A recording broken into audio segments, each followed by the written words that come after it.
지금 이번 민주통합당 선대관 후보의 당을 직접 들어보도록 하겠습니다. 오늘 이 자리에서 시민 여러분들께 이번 선거에 임하는 포부를 밝히고 필승을 다짐하는 연설을 하시겠습니다. 여러분 뜨거운 환호의 박수를 보내주십시오.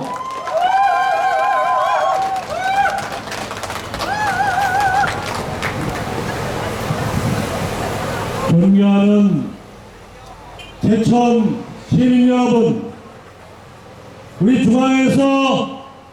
중앙시장에서 사업에 종사하고 계신 사장님 여러분, 특히 시골 마을에서 스스로 기른 부성기 들에서 뜯은 나생이 달력을 들고 나와서 장사하고 계신 우리 늙으신 어머님 여러분, 저 서정환이 서민의 친구 서정환 여러분께 다시 한번 인사드립니다.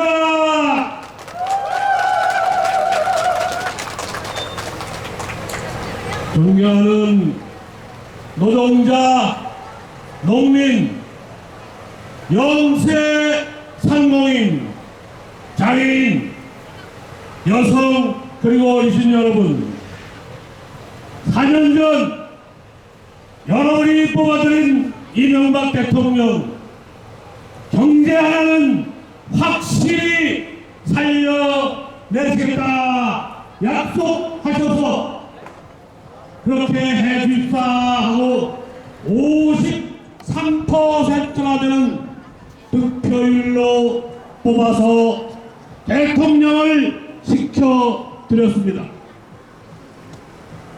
과연 이제 임기를 채 1년도 남겨놓지 않은 현재 여러분의 생활이 조금이라도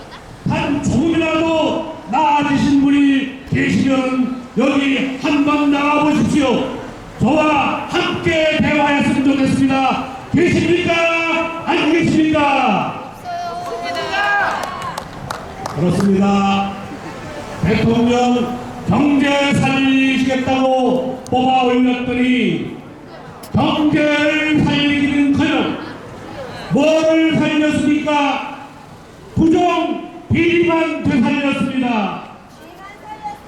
돈봉투, 증권 비리, 거기다가 요즘은 뭐까지 하고 있습니까? 옛날에 권위주의 정부 시대에도 하기를 그렇게 쉽게 하지 못했던 우리 민간인 사찰까지 해놓고 그거를 지난 정부에 떠넘기는 말씀을 하고 계십니다.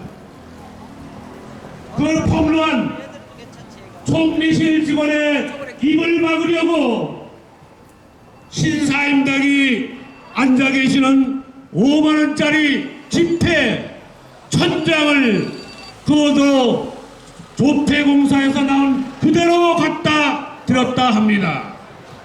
그런 정부가 과연 여러분을 어떻게 대접해왔는지 참으로 안타깝기 그지없습니다.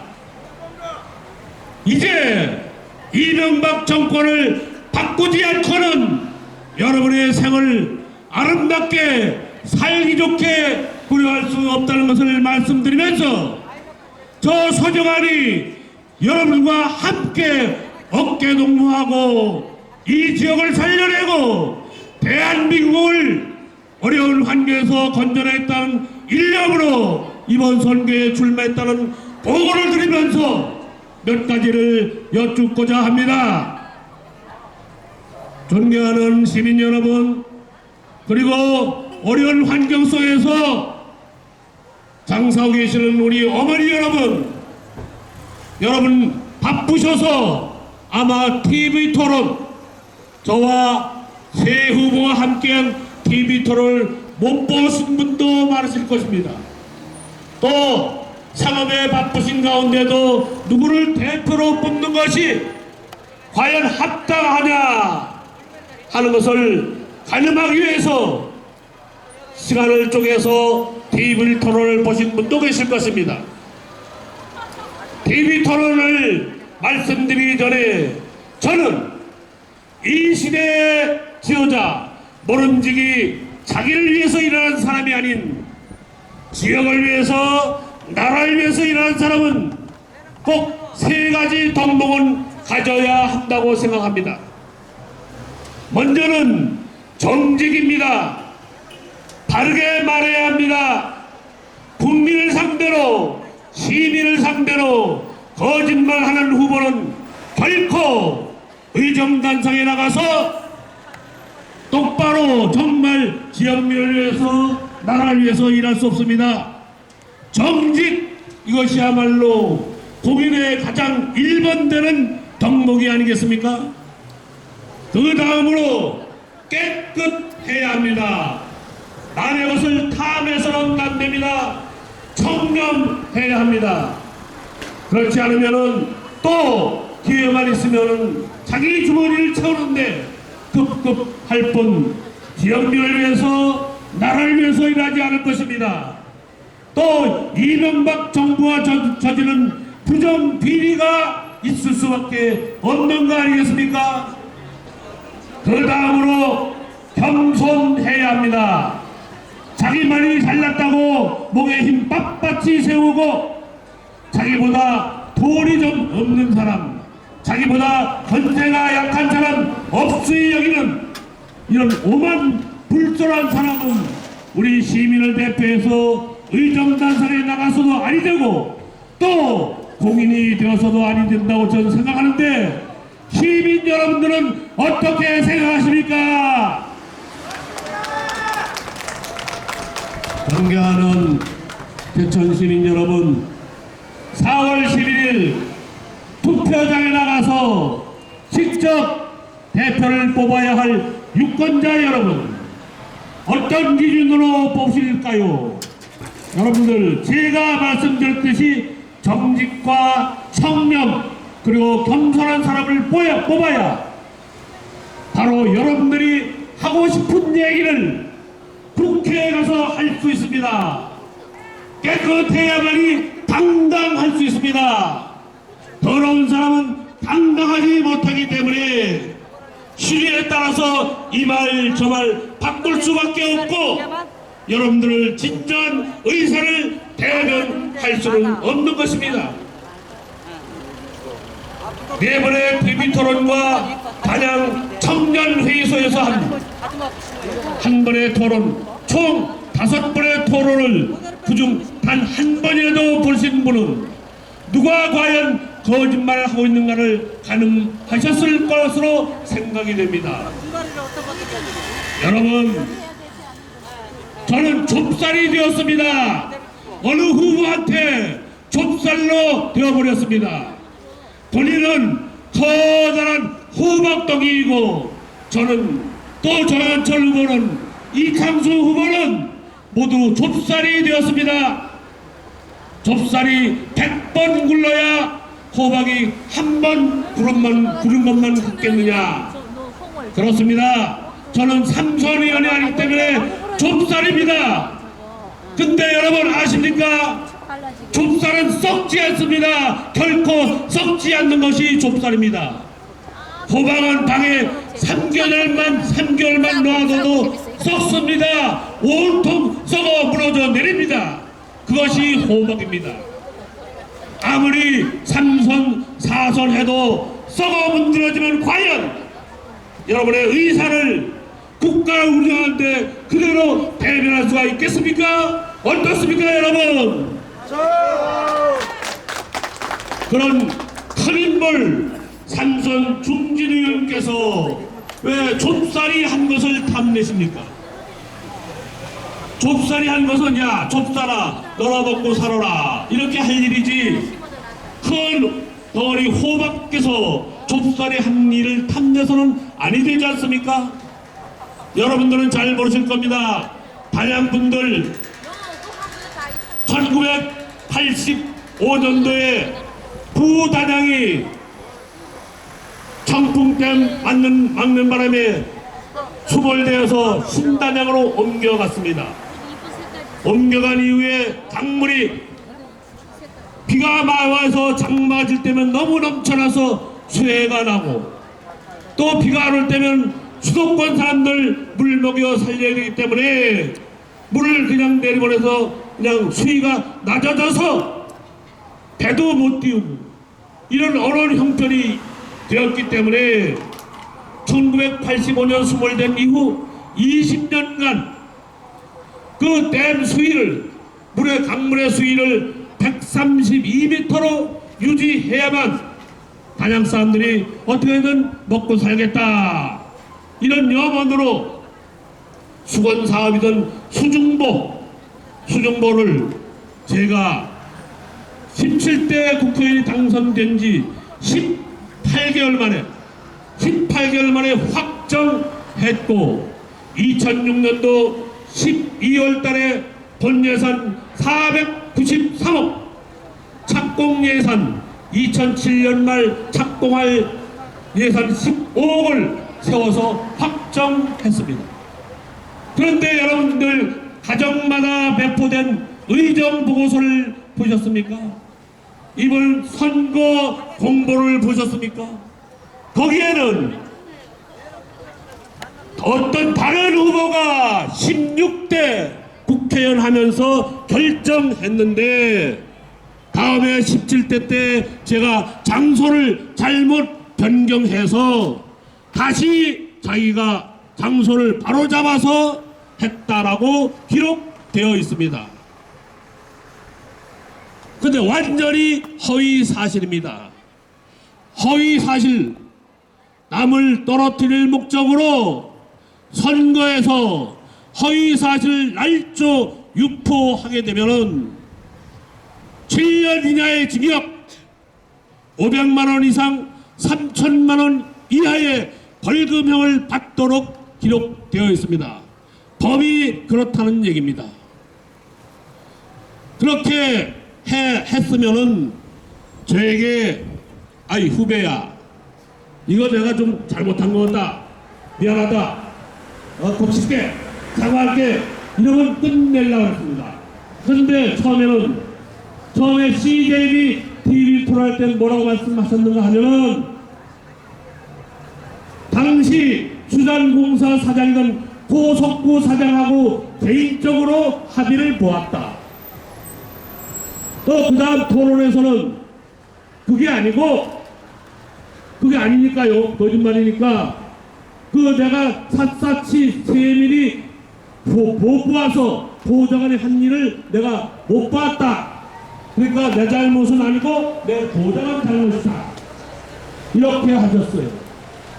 근데 그것도 또 아니니까 내 중에 야, 내가 좀 잘못한 것 같다, 오해하려나 또 하다, 이렇게 우왕좌왕 변명하셨습니다.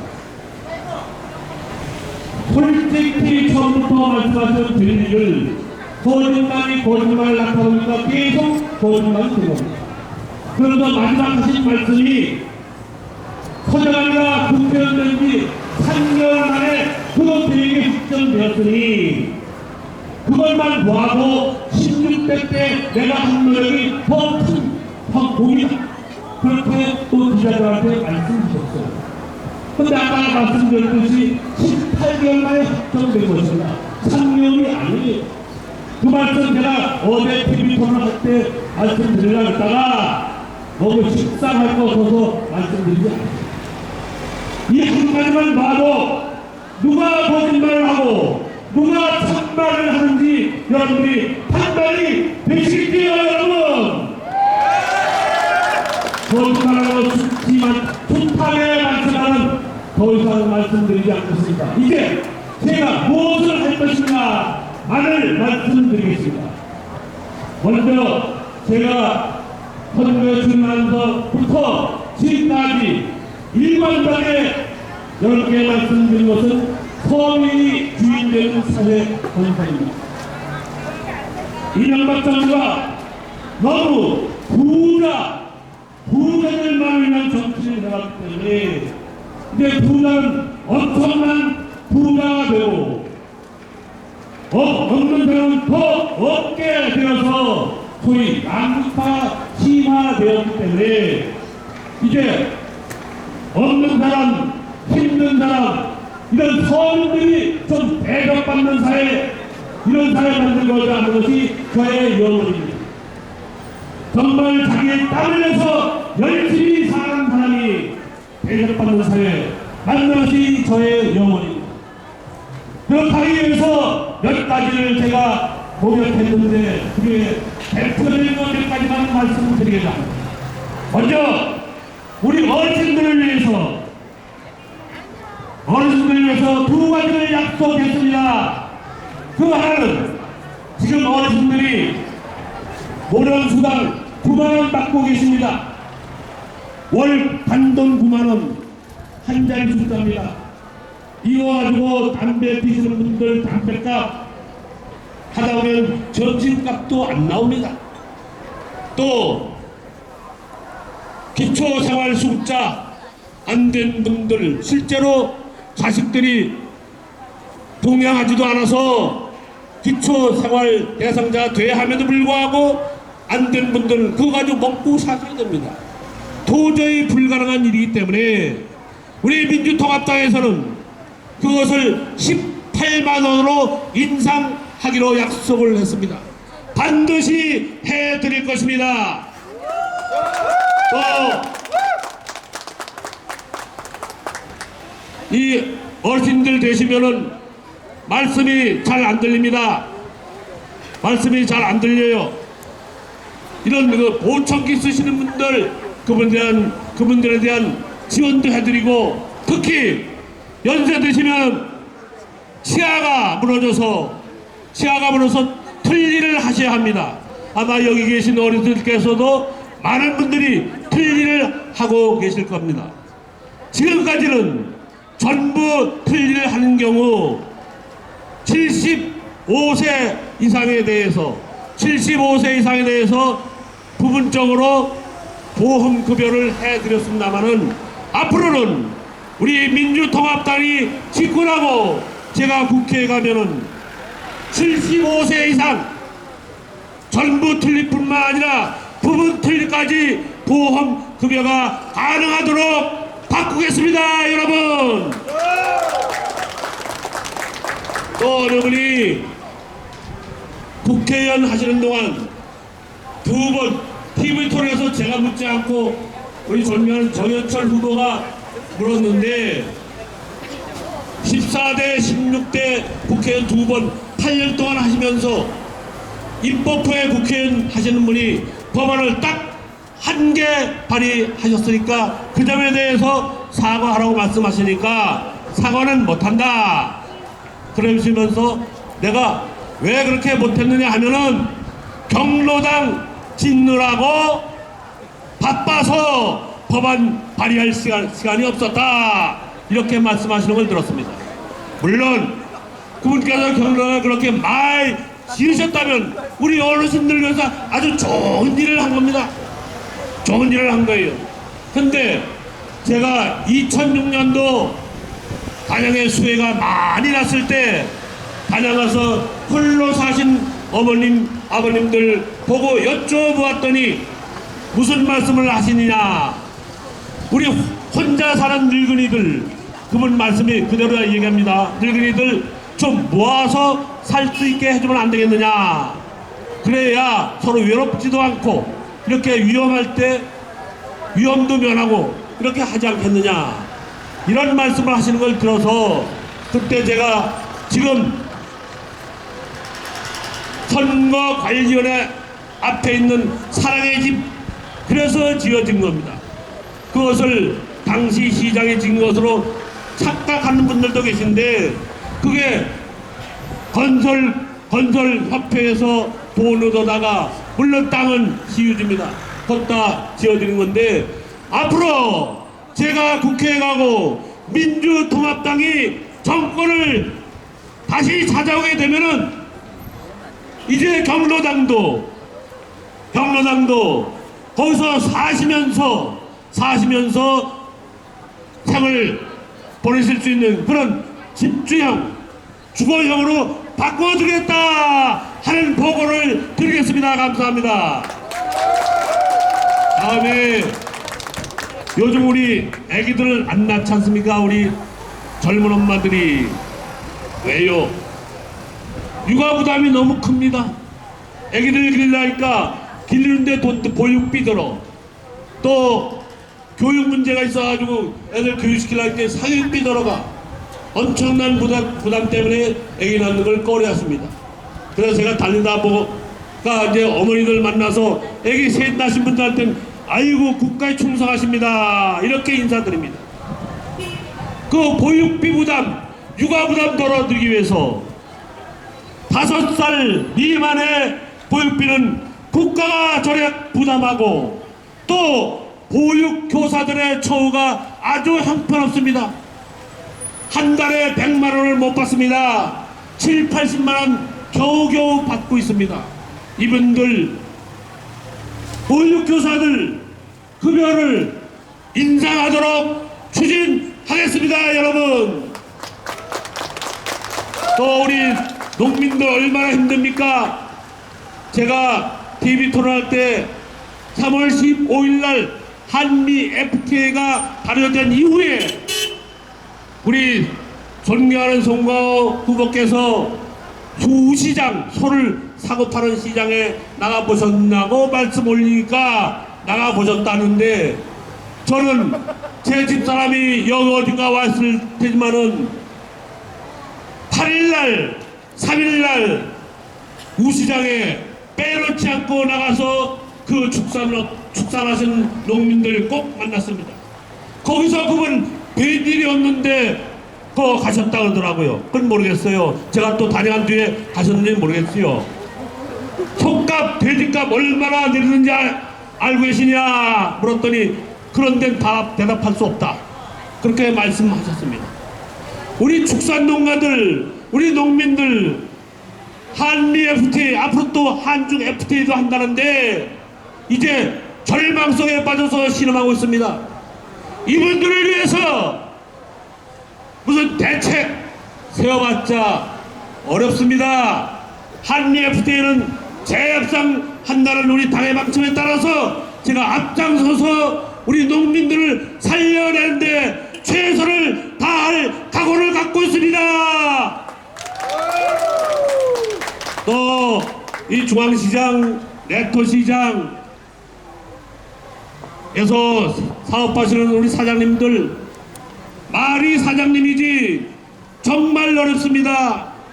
그래서 내토시장은 식료품을 사고 파시니까 매일 먹고 마시는 음식료 재료이니까 다소 장사가 되시지만은 제주에 있는 중앙시장 안에서 옷가게를 하시는 분들 하루에 2장, 3장 팔고 계십니다. 어느 날은 그것도 공을 칩니다.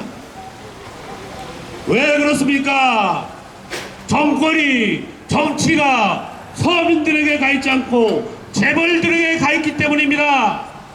재벌들이 하물며 오뎅 만들고 빵 만들고 순대 만든 데까지 들어와서 서민들을 못 살게 하고 있습니다. 재벌 규제하고 대형 마트 영업시간 제한을 더 늘리고 규제를 대폭 강화해서 우리 재래시장이 스스로 살아날 수 있도록 국가 지원도 늘게 해서 재래시장 살리는데 저와 함께 우리 민주통합당이 최선의 노력을 다할 것을 여러분께 분명히 약속드립니다. 마지막 한 가지만 더 말씀드리고 맺을까 합니다. 이 앞에 지금도 택시 지나가시네요. 5760 택시 지나가시는데 이 택시가 요즘 고급 교통수단입니까? 어떻습니까? 고급 교통수단입니까? 아닙니다. 대중교통수단입니다. 제가 요즘 밤이면 아파트 앞을 지켜서 늦게 귀가하시는 우리 시민들께 인사를 여쭙니다. 인사를 드리는데 저도 몰랐습니다. 하솔이 주공 4단지, 주공 아파트 4단지 앞에 가면 택시가 제일 많이 들어옵니다. 고급 아파트에는 자가용으로 들어가시기 때문에 많이도 안 들어오는데 우리 어려운 이웃들이, 어려운 할아버지 할머니들이 사시는 곳에 오히려 택시가 많이 들어옵니다. 그게 바로 택시가 대중교통 수단이라는 것을 증명한 게 아니겠습니까? 근데 지금 고급 교통수단으로 치부돼서 법제가 잘못돼서 이분들이 한 달에 100만원쯤에 가지고 수가 없습니다. 100만원만 가지고 하면 괜찮죠. 그거 못하고 있습니다. 실제로 그런지 안 그런지 지나가는 택시 사장님께 한번 여쭤보세요. 실제로 그렇습니다. 이것을 법제를 바꾸어서 대중교통수단으로 전환할 생각을 제가 갖고 있습니다. 그렇게 추진하겠습니다. 여러가지 약속을 많이 드리고 싶지만은 여러분들이 너무 시끄러워하실까봐 이만 줄일까 합니다. 4월 11일 민주통합당 기호 2번 이서장에게 투표하시는 것은 바로 여러분 스스로에게 투표하시는 겁니다. 부자가 아닌 우리 서민들 위한 정치를 열어갈 서장안이 여러분과 함께 갈 것을 약속드립니다. 감사합니다. 감사합니다. 네, 부자 정권, 부패 정권, 형님 정권, 이명박 정권을 심판하고 서민이 주인 되는 사회, 제천 경제를 살리겠다고 연설해 주신 서재관 후보께 다시 한번 뜨거운 박수를 보내주시기 바랍니다. 감사합니다. 네, 그렇습니다. 시민 여러분, 이제는 어떻게 하는 것이 제천 시민을 위하고 제천 발전을 위한 길인지 명명백백해졌습니다.